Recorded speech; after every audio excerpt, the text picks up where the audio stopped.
Hello, my friends. So here we are again. And today I have a very interesting topic for you. And I have called it Is the Hebrew Alphabet God's Timeline? So today we are going to look at have some Hebrew lessons combined with some mathematics. It will be wonderful for you. Why? Because you have to use what you have between your ears today. Okay. It come to my mind that the Hebrew language is God's language. That I'm sure of. There's no doubt about that.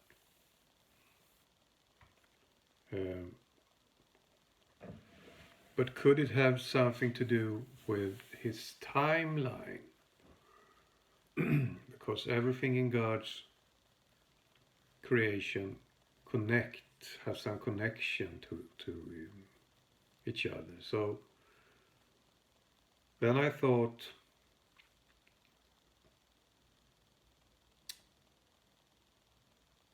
okay, we do like this.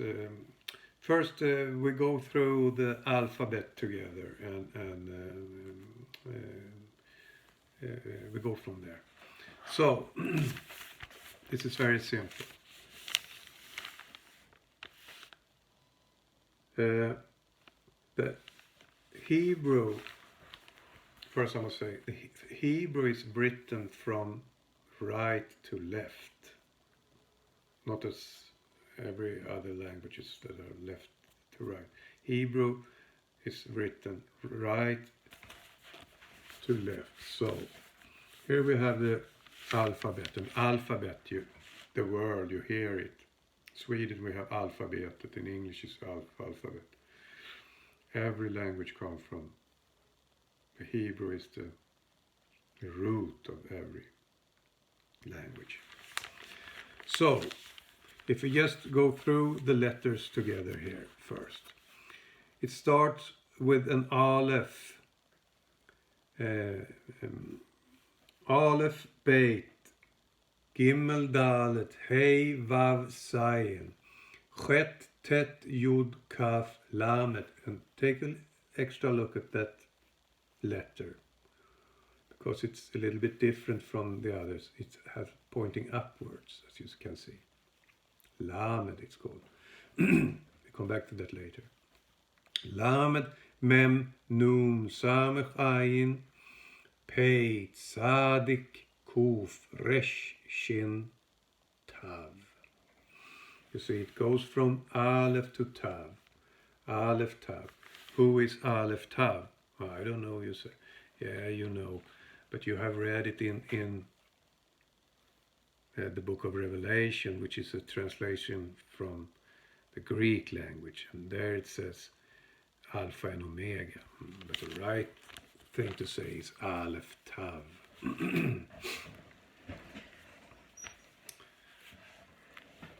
And it has a very deep meaning, of course, but we have it in the first sentence of the Bible, for example. I've done teaching about that before. Berashit bara Elohim et Hashemayim ve'et haaretz. It's God's creation also. So the first week it's symbolized. So first Jesus came as et, and then he will come back as ve'et with the vav, the letter vav. It means nail.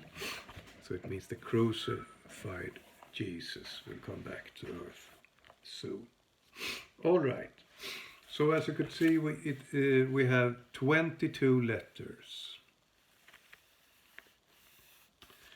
That is the Hebrew language. And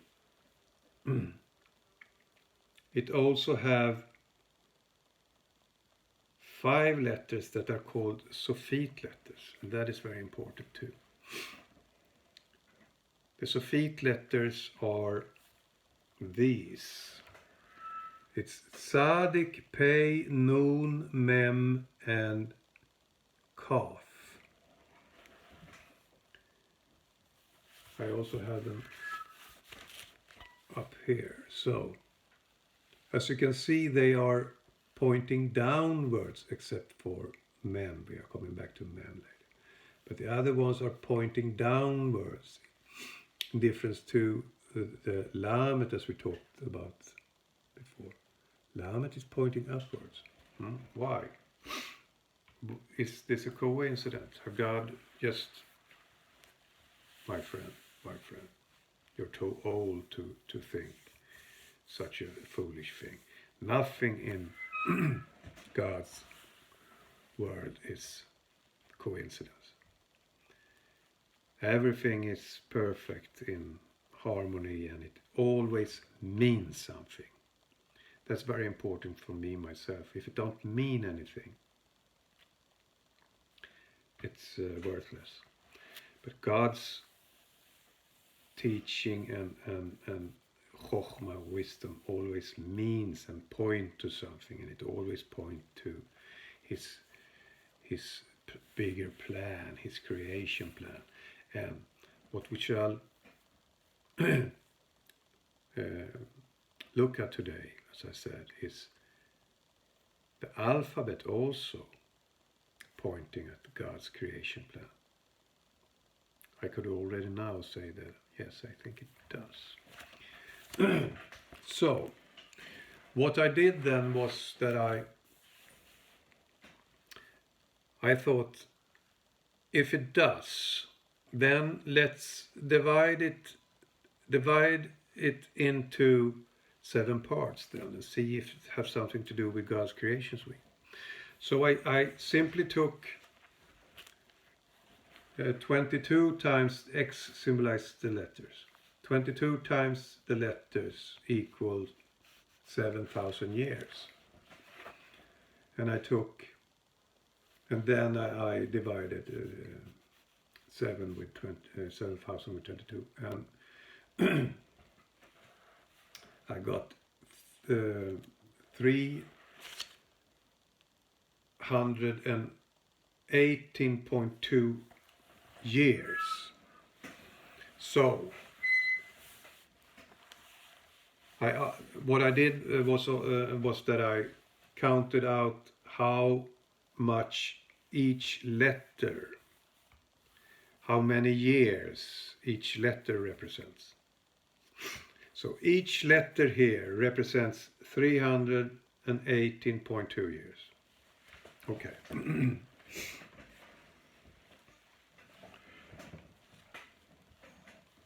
But the first thing I did, I must say, it was that I took 22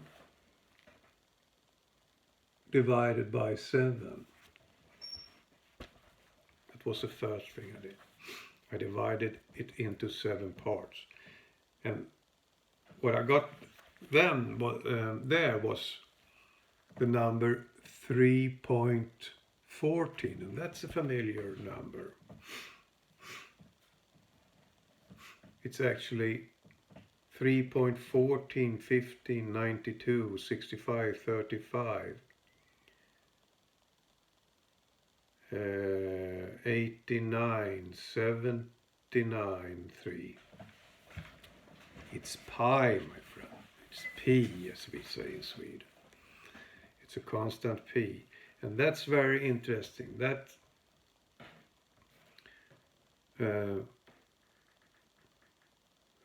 was the start of my thinking process. Wait a minute here, p. It has its to do with the circumference of a circle. Wait a minute. Hey, letters, they were written on scrolls back then. They had scrolls, they rolled out scrolls. Could it have something to do with that? Is God's creation a symbol of a scroll being rolled out?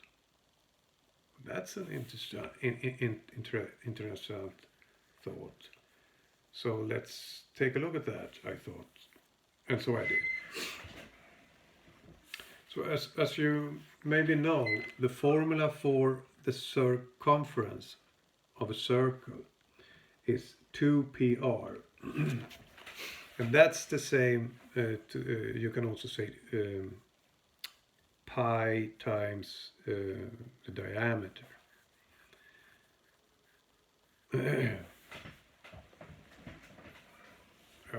But in mathematics, it's always reduced to its simplest form. So that's why it's 2πr, because the diameter can be divided. All right. So, as you see here, it says O. In English, it's C, circumference, but in Sweden, it's omkrets. It's the word for circumference. That's why it's an O there. So,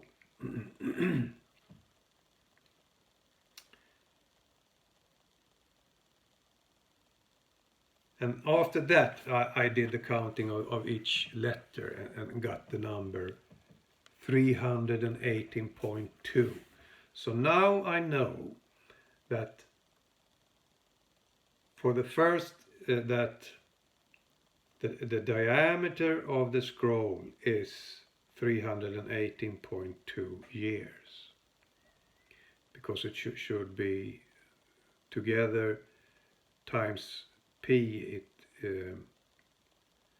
it's equal 1,000 years. Each period is 1,000 years. Each 7th period it's 1,000 years. So that means that each 1,000 period contains of 3.14 letters. That's when the scroll is being rolled out, a whole lap, so to say. Okay, one lap is rolled out of the scroll. It represents 3.14 letters. So each time it's rolled out another lap, we have to add, it's 6.28 then. So we always add pi to the number. If you understand. Is it complicated? No, it's not. It's not complicated, but you have to think, and that's good for you. That's very good. All right. So, where was I? All right. So what that means is that every period contains the number of p. And that's another interesting thing. Pi is, as I said, endless number. It will never be completed. It always has how many decimals? It goes forever. I thought that must have something to do with God's, the eternity. That's the eternity of God's creation. It's never ending. It's a never ending story. It will always be a little bit left, and it will roll out into eternity. It's wonderful, yeah. So let's now have a look at more in details what these, especially these 5 Sofit letter means.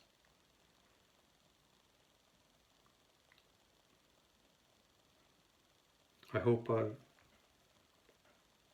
gone through them. Yes, I suppose we did. It's Kaf. We take it one more time if we miss it. It's Sadich, Pei, Nun, Mem, and Kaf. And they are pointing downwards. Has this something to do with God's interaction in any ways in his 7,000 year plan? Okay, let's have a look. As you can see, all these letters are in this area. Here it's a very active area.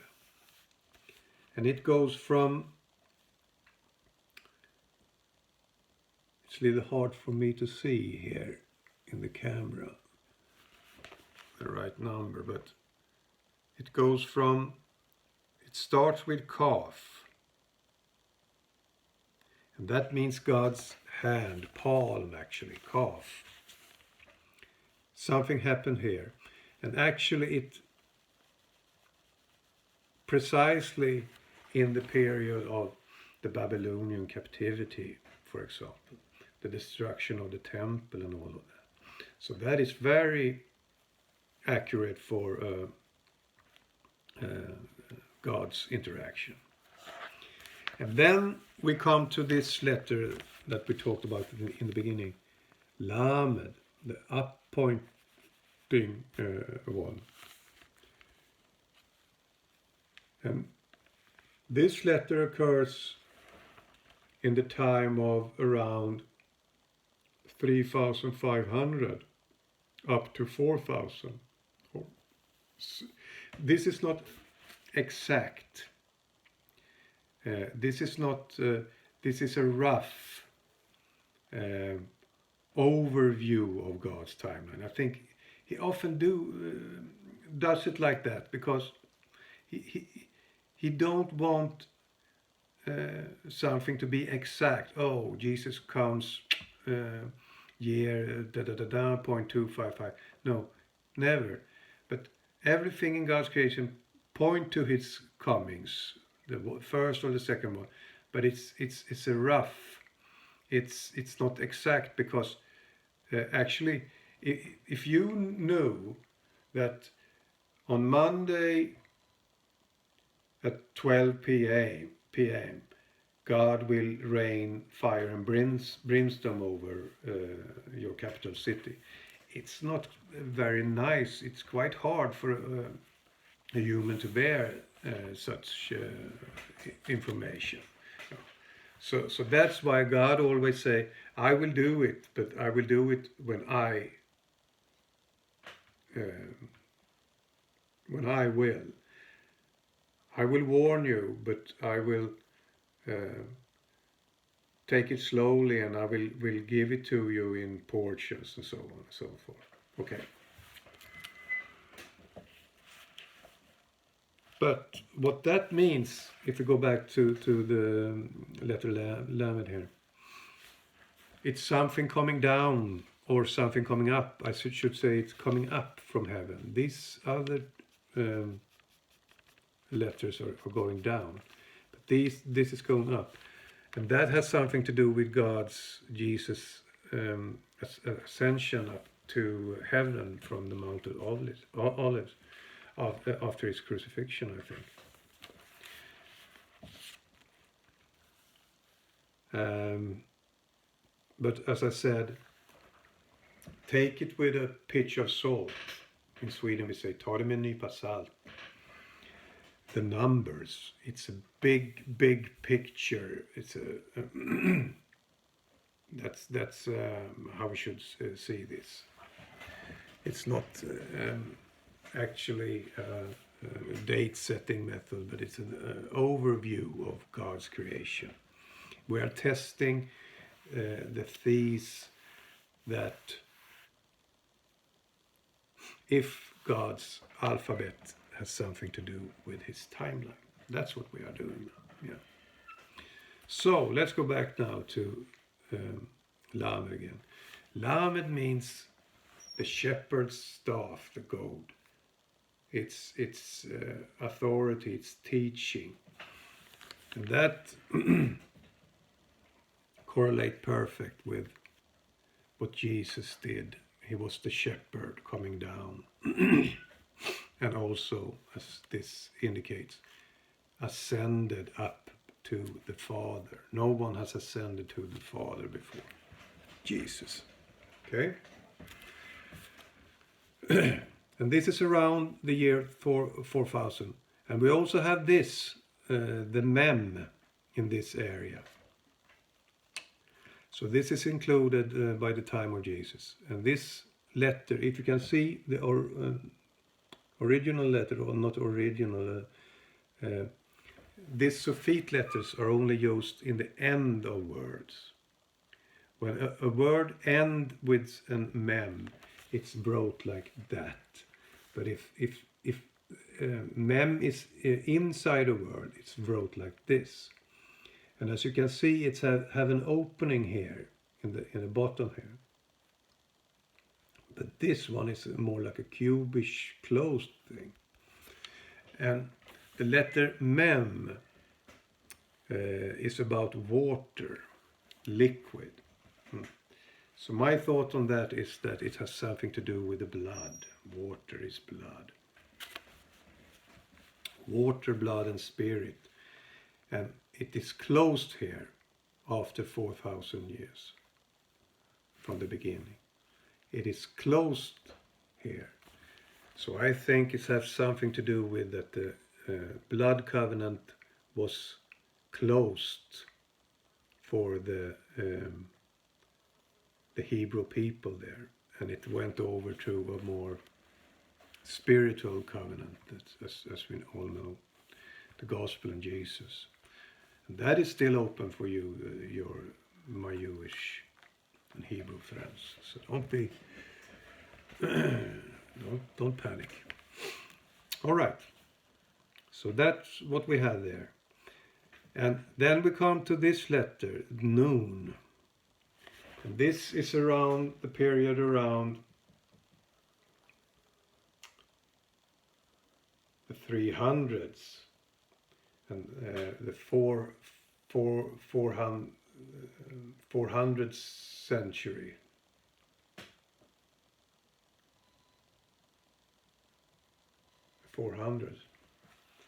And what we got there? Yeah, we have, of course, the Council of Nicaea.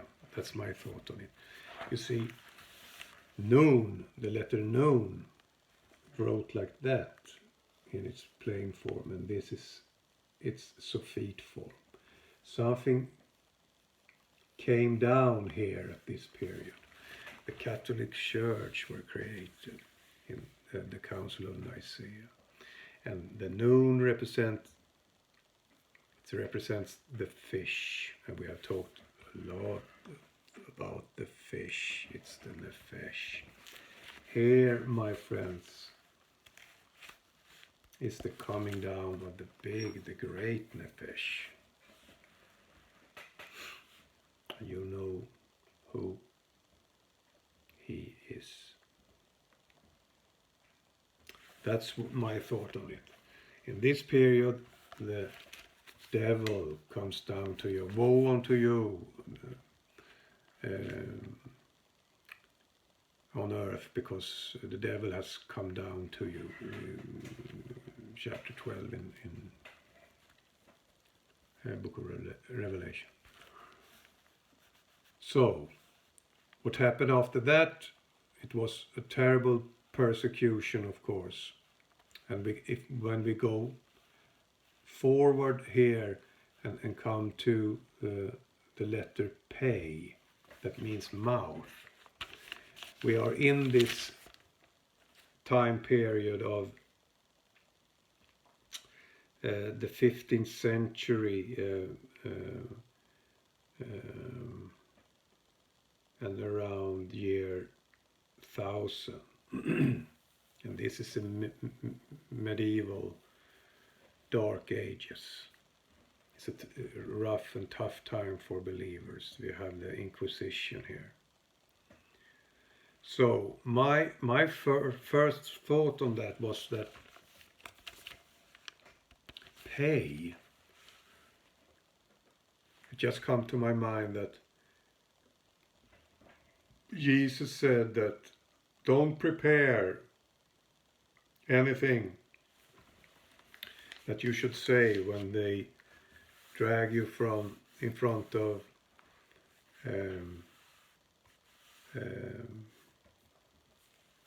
kings and in synagogues and so on, because it was Inquisition was a trial.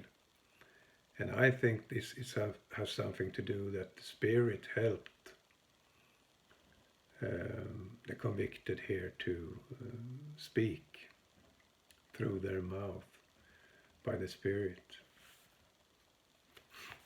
And also the truth will start to be spoken more and more, because before that, when the Nefesh man, the fish man I call him, in the Vatican, the Pope, you see, I have told you that before, that Jerusalem represents the heart, Lev. That's the Star of David. And the Nefesh on earth, in the big picture here, the geographical, the earthly picture, it's in the small, but also in the greater. Everything is the same. We have a fish on the earth, and that's Rome, Vatican. You see, he is also a representant of the god Dagan. And Dag in Hebrew means fish. If you look at the Pope, he is clothed like a Dagan priest, with a fish hat and everything. He's the Nefesh. Oh yeah, he is the Nefesh of the world. And another interesting aspect of that is that he says in his own laws from the 1400s that he owns every soul on earth. Yes. But remember,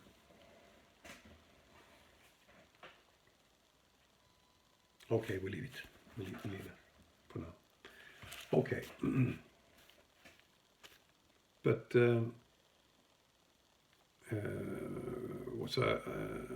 I was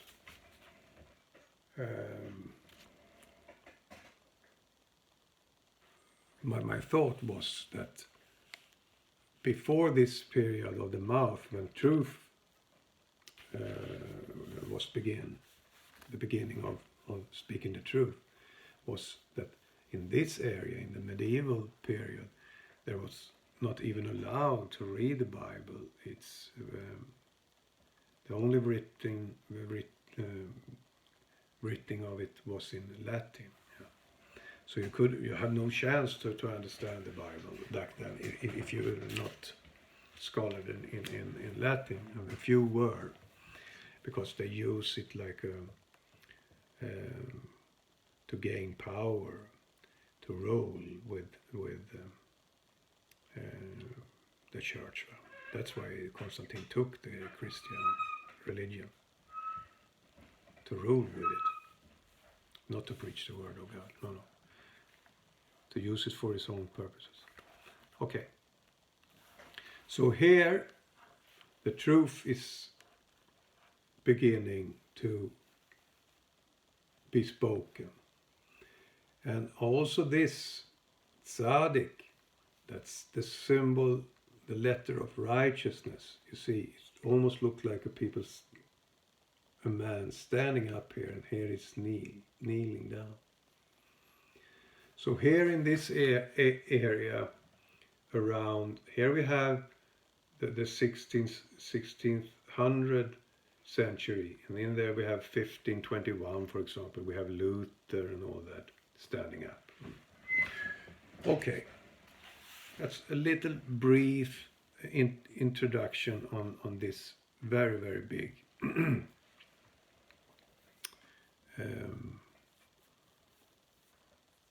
subject. But where are we now?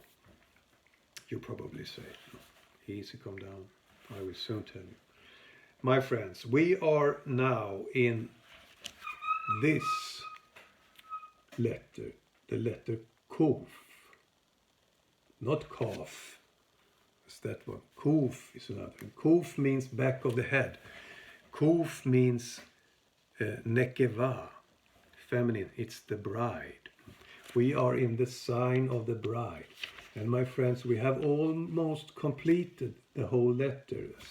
As you remember, as I said in the beginning, that it's jumped forward 0.14 steps each 1,000 years period. Yeah.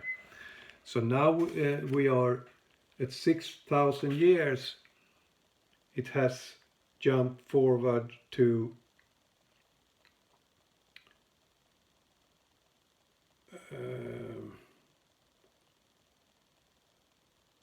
0.85. 0.85.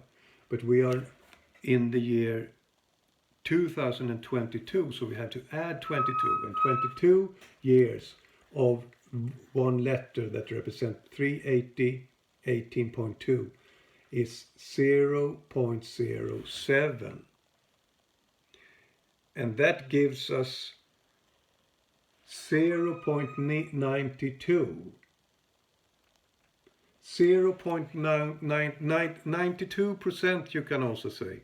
92% of the letter Kuf is finished. And what that means is that from the starting point from the 18th century, somewhere there, it's all about cleansing the bride, the preparation of the bride. That's what we're almost finished. We're about to finish that period soon.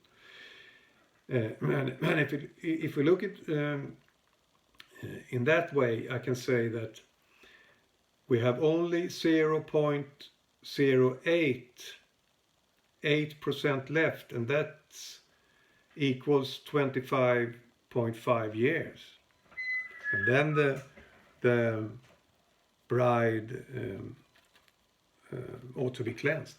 So this is very serious, because the letter after that is Resh, and Resh is the head, it's the man. It represents Jesus. That means when these two letters come together, we're here also. We are here. 19 and 20. 19 here, 19, and I have here 19, the 19th letter. This is the 20th letter. This is the wedding of the bride. When Kuf and Resh comes together, that's the wedding. So it's 25.5 years to the wedding. No, my friends, I didn't say that. This is a rough method. This is overview, because I can't tell you exactly, but I can say that it's very near the wedding between Kuf and Resh. That's what's important. All right, that's very much information to digest. So I think we stop here for now, and we will probably come back to this another time. But for now, I wish you God's blessing, shalom, and I hope this has been a blessing for you. And see you again, my friends. Lehitraot.